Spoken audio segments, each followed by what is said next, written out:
Hello everyone. You are warmly welcome to Saman Yapa YouTube channel. අද දවසේදීත් ඔයාගේ ඉංග්‍රීසි කතාව ලස්සන කරගන්න අවශ්‍ය phrases වාක්‍ය රටා ඇතුළු බොහෝ දේ කියලා දෙනවා.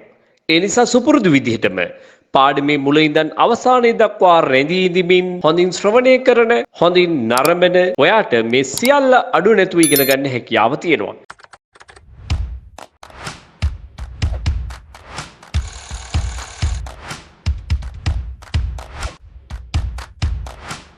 මං අදහස් කළේ ඒක වඩාත් ලස්සන වෙන්න තිබුණා මෙන්න මේ විදිහට වුණා නම් I mean ඔන්න ඔයා පාවිච්චි කරන්න ඕනේ I mean කියන discourse marker එක.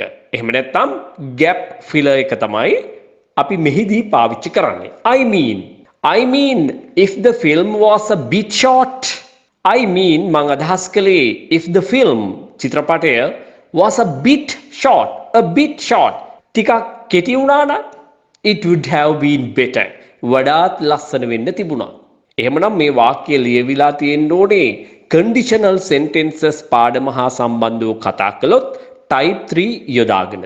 එහෙමනම් මේ මුල් කොටස was නෙමෙයි එන්න ඕනේ had been කියලා. If the film had been a bit short it would have been better වඩාත් ලස්සන වෙන්න තිබුණා. ඔයා දන්නවද ඇයි එතකොට මම මේක පාවිච්චි කළේ කියලා? මේ දේත් කියලා දෙන්න ඕන නිසා. මේකට කියන්නේ අපි mixed conditional අවස්ථාවක් කියලා.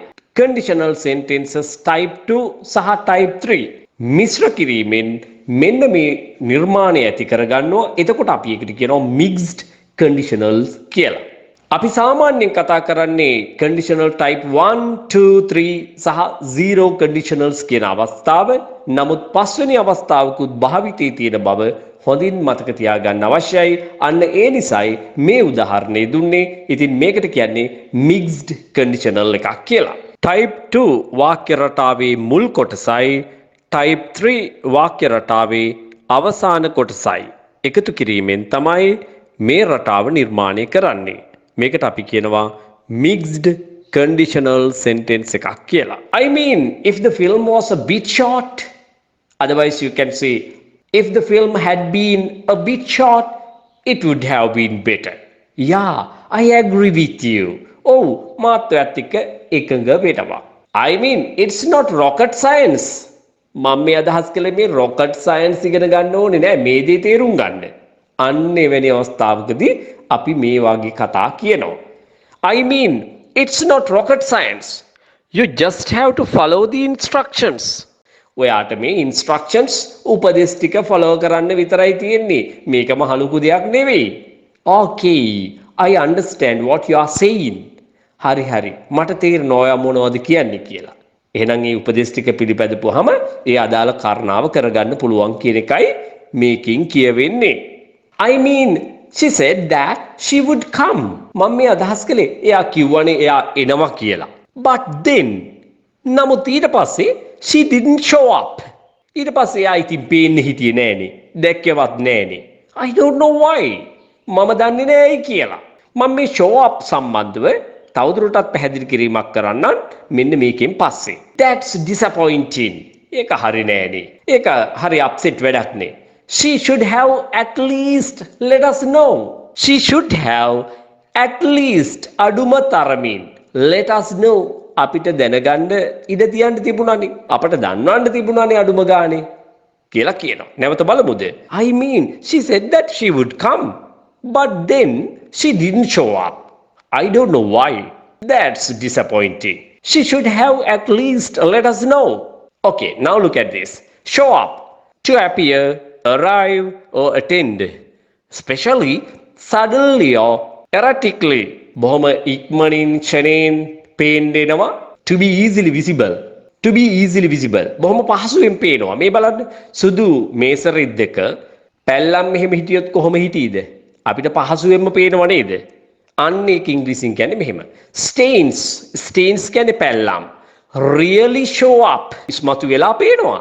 To be easily visible. Stains really show up on this white tablecloth. මේ සුදු පාට මේස රෙද්දේ පැල්ලම් බොහොම හොඳින් පේනවා.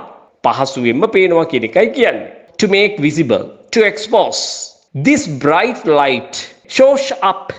ඉස්මතු කරලා පෙන්වනවා. The dust in the corners of the room. The dust in the corners of the room. කාමරේ එහෙ මෙහෙ අහුමුළු වල තියෙන දූවිලි හැම පේනවා මේ ලයිට් එකෙන්. මේ ආලෝකයෙන් ඉස්මතු වෙලා පේනවා. ඉතින් show up කියනකොට ඔන්න ඔයාගේ අර්ථ ගොඩාක් තියෙනවා. I mean, we've been friends for years. මම මේ අදහස් කළේ අපි යාළුවෝ වෙලා ඉන්නව අවුරුදු ගාණක් තිස්සේ. So, I trust her completely. ඉතින් මම එයාව විශ්වාස කළා සම්පූර්ණයෙන්ම. ඔන්න යාළුවා එතකොට උපදේශාත්මකව මෙහෙම කියනවා. Trust is important in any relationship. විශ්වාසය ඕනෑම සම්බන්ධතාවයකට ඉතාම වැදගත් වෙනවා. Trust is important in any relationship. Trust විශ්වාස කරනවා ඒ වගේම විශ්වාසය. ඔය දෙකටම අපි පාවිච්චි කරනවා trust. But don't trust too much. නමුත් ඕනෑවට වඩා විශ්වාස කරන්න එපා. Don't love too much.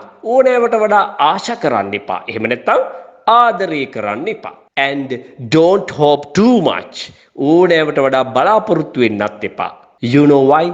ඔයා දන්නවද ඇයි කියලා? Because that too much can hurt you so much. ඔයා දන්නවද ඇයි කියලා?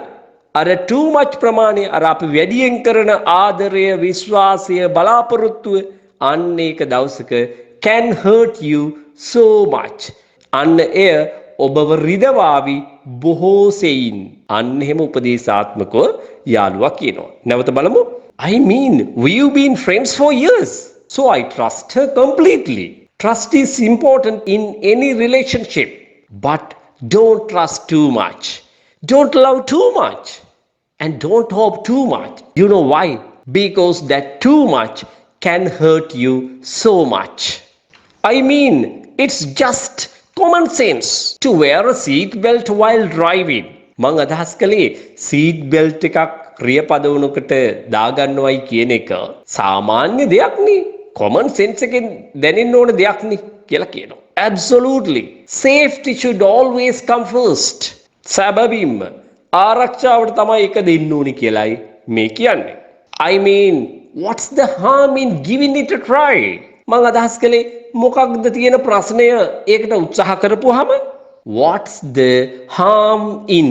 Then comes gerund. Gerund verbal noun එකක් ඊළඟට අනිවාර්යෙන් එන්න ඕනි.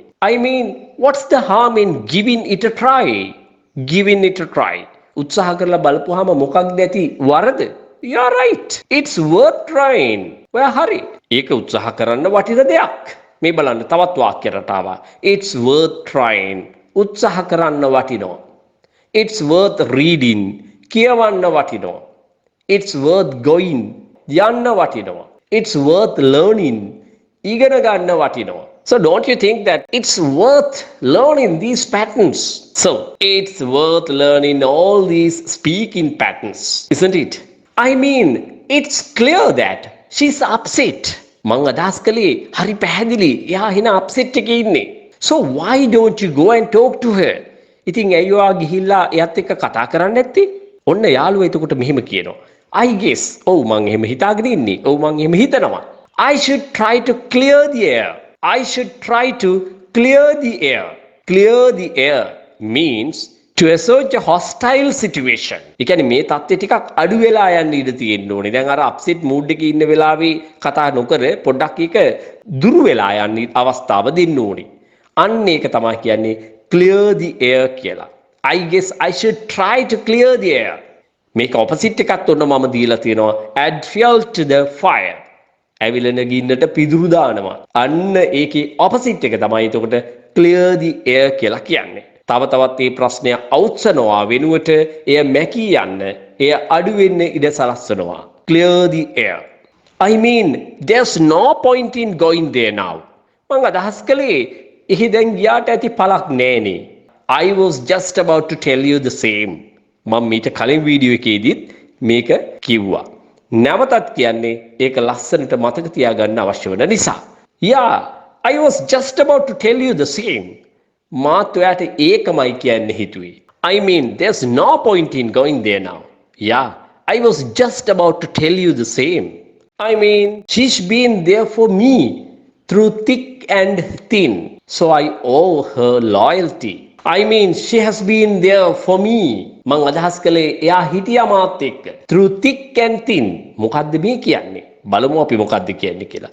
So I owe her loyalty. ඉතින් මම ණයයි ණයයි.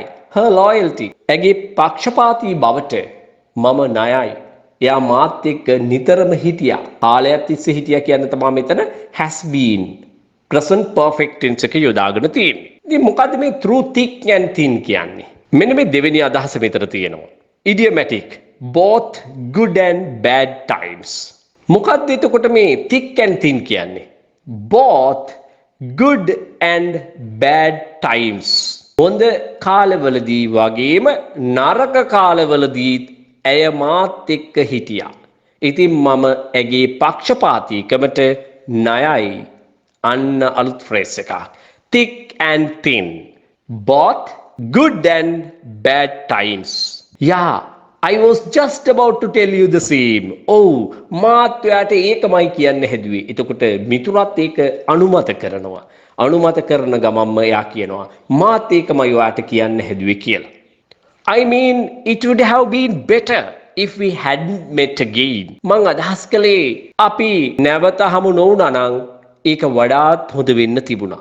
I mean it would have been better if we hadn't met again. Conditional type 3 එකෙන්ම ලියවිච්ච වාක්‍යයක්. එවැනිම වාක්‍යයක් ඔන්න මම නැවතත් දීලා තියෙනවා. I mean it would have been better if I had met you before. ඔයාව මට කලින් මුණ ගැහුණා නම් වඩාත් හොඳ වෙන්න තිබුණා. I mean there's no point in learning English. මං අදහස් කළේ ඉංග්‍රීසි ඉගෙනීමේ ඇති පළක් නැහැ. If you are still unable to speak English. අපිට තාමත් ඉංග්‍රීසියෙන් හොඳින් කතා කරන්න නොහැකි නම් unable නොහැකි. You are absolutely right. ඔයා හරියටම හරි. අන්න එහෙම හිතන කෙනෙක් ඉන්නවා නම් අදම ඉංග්‍රීසි ඉගෙන ගැනීමට පමණක් සීමා නොවි ඉංග්‍රීසි කතා කරන්නත් අනිවාර්යෙන්ම පුරුදු පුහුණු වීම කළ යුතුම වෙනවා. ඒ සඳහා සෑම විටම ඔයා තෝරගන්න ඕනේ ශිෂ්‍ය සංඛ්‍යාව අඩුම පන්තියක්. දෙතුන් දෙනෙක් එහෙමත් නැත්නම් තනියෙන් පුහුණු වෙන්න සුදුසු පන්තියක් තෝරගන්න. එතකොට ඔයාට කාටවත් දුස් කියන්න අවශ්‍ය වෙන්නේ නැහැ. Whereabouts did you learn to speak in English so well? ඔයා කොහෙන්ද ඔච්චර හොඳට ඉංග්‍රීසි කතා කරන්න ඉගෙන ගත්තේ? Why don't you know? ඔයා දන්නේ නැද්ද? There is an English academy close to the Faculty of Medicine in Anuradhapura. ඔයා දන්නේ නැද්ද? අනුරාධපුර වෛද්‍ය පීඨයට කිට්ටුව ඉංග්‍රීසි ඇකඩමි එකක් තියෙනවනේ. ඉතින් ඒකට සම්බන්ධ වුණොත් ඔයාගේ ඉංග්‍රීසි ලස්සනට හදාගන්න පුළුවන්. ඔයාට මගේ online classes, physical classes, ඒ වගේම residential classes වලට සම්බන්ධ වෙන්න පුළුවන්. Hi everyone, I am Shajit Premchandra, retired army officer. Today I thought to make a video like this to bring you an important message regarding English language. Because today we can't keep away from this language at all. We know nowadays how people are struggling to learn this language. Some people give up learning this language because of that effort. Sometimes they may not be able to find out a good English teacher. I also had a lot of problems then with this language. Although I spoke in English, I made so many grammatical mistakes. To overcome from this grammatical mistake, I needed to find out a good English teacher with proper instructions. If you join Saman Yapa classes, you can find all these opportunities. I'm a teacher. Throughout my life, I participated in numerous English courses. Actually, I was able to enhance my skills to this level with Mr. Yapa's guidance. The way of his teaching, articulate expression, pronunciation, dedication, motivation, and also his humbleness impressed me a lot. I can highly recommend him as one of the best teachers.